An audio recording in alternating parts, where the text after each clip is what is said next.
Bartholomew Town. Welcome into Bartholomew Town. I'm Bill Bartholomew. Remember, you can hear every episode of the podcast on Apple, Spotify, YouTube, ripodcast.com, and weekends on WPRO Radio. Okay, we welcome back to the program Secretary of State Gregg Amore. A lot to talk about. Secretary, first of all, thanks for your time today. My pleasure, Bill. A lot of Rhode Islanders, in fact, probably most who are registered to vote, received a mailer recently. This is part of an effort that your office has undertaken, I would say also undertaken by previous Secretary of State Nellie Gorbea, to address voter rolls. I mean, look, sometimes we hear conspiracy theories that, there's a million people on the voter rolls who shouldn't be there. It's been proven time and time again that that's just simply not the case. But nonetheless, talk about your efforts with this mailer and what sort of the intention is behind it and why people receive this. Sure. So approximately 741,000 Rhode Islanders should have already received this. And you mentioned Secretary Gorbea.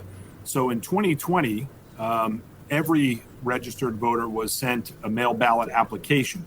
And the ones that were returned allowed voter list maintenance to proceed because they obviously weren't at the address that application was delivered. So this is a little different. It's the first time in 15 years that we've sent out a mailer asking people to review their registration information.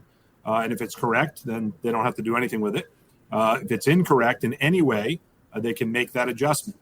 We encourage them to make that adjustment at vote.ri.gov or on the form. You can fill out the form and send it back in. And now we will get undeliverables, like was the case in 2020. And those undeliverables will be returned to us, and we'll start the process of making that voter inactive. And so we do this all the time. This is just the most comprehensive way, and it's best practice across the nation. It's expensive, obviously, right? We're spending over $200,000 to do this mailer. It'll go up a little bit based on what's returned. But we think it's important because when you have accurate rolls, you have fair elections. And, I've been asked before, is this a response to the Trump DOJ asking us for the voter list? And the answer is no. We asked for this budget appropriation before Donald Trump was elected and well before the Department of Justice asked us for the complete voter list, which we denied them access to. How frustrating is it that there continues to be, at least here in Rhode Island, we hear from, and it's a kind of a small group of people. I mean, it's not that prominent, but that just beat over and over again this idea that our elections are fraudulent because the voter rolls aren't cleaned up. Is that something that annoys you, or do you just kind of tune out the noise on this? Yeah, it's frustrating because, no matter how many times you deliver the facts, it seems to me that the response is, well, I believe this to be the case. And that's frustrating, obviously. But, the ironic part about all of this is I would say that these are the most accurate voter lists we've ever had. And these are the most scrutinized elections we've ever had. And the processes that are in place now to check and cross-check and make sure the list is accurate are better than they ever have been in the history of the nation. I don't know about, I don't know how many of these folks who are questioning this process were around in 1960 during the Kennedy-Nixon campaign, but the process is completely different and much, much more secure. And so we keep doing our job and we keep explaining as best we can how the process works. And when you can sit down with somebody and spend 15 minutes and talk about the entirety of the process, they start to nod their head a little bit and say, oh, okay, I didn't realize that. Right. And there's a lot of conspiracies on this that are just so unfounded in reality that I think is the most frustrating part. It just feeds into something that Tom Nichols, the great writer from the Atlantic and other places, in his book talks about the death of expertise. You guys are the experts on voter rolls, and for some reason this just becomes, it seems like every year you hear certain members of the media screaming about it, and you're just like, geez, come on. Well, we know what the reason is. The reason is from the highest office in the land, we hear consistent doubt. I mean, I've never seen anyone undermine American democracy in such a way without evidence. And the president of the United States does this continuously. And of course, when you have that bully pulpit, there are going to be people that buy into that, despite the lack of evidence, despite all of the deep dives into these accusations, which have all been debunked. Let's talk about RI 250 and just the 250th celebration coming up. I was speaking with someone last night. There's a plan for a Revolutionary War reenactment in South Kingstown coming up on February 7th of next year. This is something that's really exciting. What are some of the initiatives that you're planning and overseeing on a statewide basis? So I'm unique in that I'm the only Secretary of State that serves as chair of the state commission, and that was through legislation that I happen to vote for. Never guessing that I would be the person who was in that seat. But the commission existed long before this year, and has been planning for quite some time. It's a 30-member commission, and it is exciting because it gives us an opportunity to talk about the signing of the Declaration of Independence and what that document means.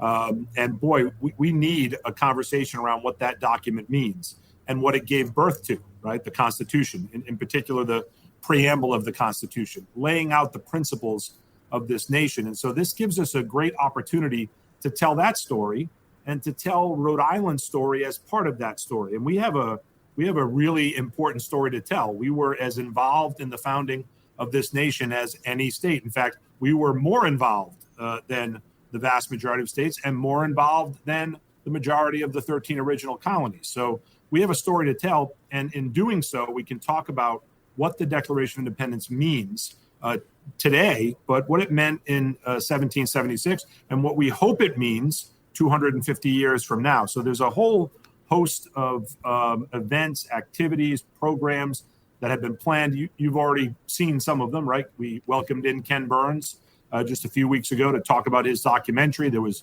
teacher professional development around that, great conversation around Rhode Island's role in the American Revolution. We brought in the beautiful Don Troiani painting of the 1st Rhode Island Regiment, a magnificent painting that then the artist allowed us to replicate. And now we have that for display. We have a whole host of city and town activities. We're planting Liberty trees, a Rhode Island red maple in every city and town, and talking about that part of the state's contribution to the American Revolution. But we also want to talk about what Dr. King called the promissory note aspect of the founding document. And in his famous I Have a Dream speech, he talked about the Declaration of Independence being a promissory note, and that we need to try to pay that promissory note at every turn as we move toward a more perfect union. So we're discussing, where we've fallen short of those founding principles and documents. I think one of the most important things for the commission is to tell all of the stories. I'm not sure how many Rhode Islanders in 1976, during the bicentennial, and I think I was 11, heard about the 1st Rhode Island Regiment. But the 1st Rhode Island Regiment is a star of our commission's efforts to commemorate the semi-quincentennial, and that is the first integrated regiment in the history of the United States. Black, indigenous, white soldiers fighting together with distinction, by the way. Everywhere they fought with distinction, including at the Battle of Yorktown, where the 1st Rhode Island led the charge on redoubt number 10, commanded by Alexander Hamilton at the time. Fierce fighting. And these were folks who were slaves, some of them, just months before, years before. They were fighting for freedom on two different levels. And that story is being told. We're highlighting the 1st Rhode Island in an ornament, RI 250 ornament that will be available for Rhode Islanders. We'll continue to tell that story. And so there's a whole host of things happening. There's a grant program for cities and towns and for organizations who are historically centered and focused. And we're excited about what this opportunity provides us in talking about the foundational principles of American democracy. Yeah, it's an amazing opportunity, I think, for people who are obsessed with this kind of stuff and for people who just want to take a look at it and maybe become obsessed. But nonetheless, there's so much history in Rhode Island and emanating from Rhode Island that, I mean, we can talk King Philip's War, we can talk on and on it goes. There's so many details, but I think Rhode Island has an opportunity here to be on a national stage, a leader in this conversation as we see so many different celebrations and reflections and programs taking place around the country next year. Agreed. When I was in Philadelphia at the Gathering of the States for 250, I told the story of Stephen Hopkins signing the Declaration of Independence, and people applauded because they had never heard that story. And your listeners can't see, but you can see behind me is a portrait of the two signers of the Declaration of Independence. including Stephen Hopkins, and he was suffering from Parkinson's, I'm sure, some sort of palsy at the time. And he was shaking as he was signing the document. He wanted to make sure that people didn't think that he had trepidation around signing that document because, this was a courageous thing to do, to sign that document, right? Those names would have been the first names run down and hanged for treason. And we weren't a terribly good bet in July of 1776. And so he grabbed his left hand and steadied his right. And he said, my hand trembles, but my heart does not. And Hopkins is as important a founder as all of the names that Jefferson and Franklin and Washington. He was a significant player in the early American Republic. Switching gears here, you recently put out a statement. There is an incident, we've been covering it extensively, really on a daily basis, frankly, on the Dan York Show. This is an incident in Smithfield, allegations of anti-Semitic hazing committed by 5 football players against freshmen. The travel of this is, I'm not going to break it down in detail right now. I think a lot of people probably know this. Otherwise, you could get in, just Google it and you'll find the travel of the story. The bottom line is that, look, this is, as described, an ugly incident. There are simply allegations as far as the policies and procedures within Smithfield, the actions of the superintendent and the Smithfield School Committee in terms of placing the superintendent on paid administrative leave. That's all one conversation in one lane. But I think there's something that you're uniquely qualified to speak to, and I think that's just hazing in general. I mean, I'm a Rhode Island Interscholastic League alum, played captain, the whole thing. And yeah, was there hazing? Sure. It wasn't violent. I never saw that or participated in that. But it feels like this has become normal. And the thing that has really struck me is we've heard, well, they're just 17-year-olds. It wasn't anti-Semitic in nature. They're just doing what they do. As far as the last time I checked, I'm not aware of any of my friends who are coaches or officials or athletic directors that condone locking someone in a locker and spraying them with Lysol as part of initiation into an athletic program. You, a former athletic director and coach, your take, just broadly speaking right now, what should we do about the reality that so many people seem to be reacting to this incident by saying, well, it wasn't anti-Semitic, it was just normal hazing? Why do we have normal hazing normalized in Rhode Island right now? Yeah, and I would suggest that every school department, and I know our school department had a code of conduct, an athletics code of conduct in place before I became the athletic administrator. And they're all very similar, and they all include sections on hazing and why it cannot happen. We're almost going backward. We are going backwards, right? I mean, when we look at the general landscape, we're going backwards. But there was kind of a universal acknowledgement that hazing was a thing of the past. And this is just maybe a decade ago where people were talking about, okay, hold on, this is not normal. And you're right, it seems to have been normalized again. But there's no place for any type of hazing in high school athletics, plain and simple. And, when I was athletic director at East Providence High School, we had a hazing incident with our wrestling team that was at a tournament away in New York. And I ended the season.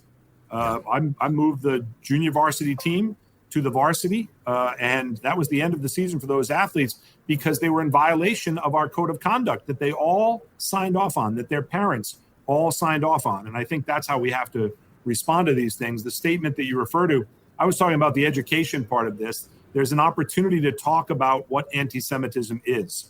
There's an opportunity to talk about the George Washington letter of 1790 to the Hebrew congregation in Newport, where he talks to those folks about giving bigotry no sanction, where he talks about a different nation that will not allow this type of persecution. And that's important. It's an opportunity to talk about the Holocaust and what that meant to world history and what it means today. And so there's a learning opportunity here. I think when you dismiss the opportunity to inform, you're making a terrible mistake, especially at the high school level. That's why they're there, right? The kids who are playing sports in high school are not going to be professionals. 99.9% of them are not going to move on. So you're in an educational atmosphere. You should be educating. Absolutely. Yeah. And Sandra, Wendy Joring at the Sandra Bornstein Holocaust Education Center doing unbelievable work in and around this on a specific basis. Yeah. And you mentioned going back to just the hazing component, you mentioned policies and procedures laid out in schools, school departments' handbooks. And I don't want to throw the coach under the bus. We don't know exactly what happened here. We know something happened, but we don't know exactly what it was. But, to me, there's no court in the land. There's no decision. There's no court that can compel a coach to, I think, dress a kid, but definitely to play a kid. And I wonder if there should have been more of a response from the team itself just on the grounds of hazing to say, hey, wait a minute, this is in violation. You may have had to miss a game based on the superintendent's decision. Should coaches take more control of their team and be more on top of these types of violations, even if it means top-tier players are going to have to sit out a significant portion of the season?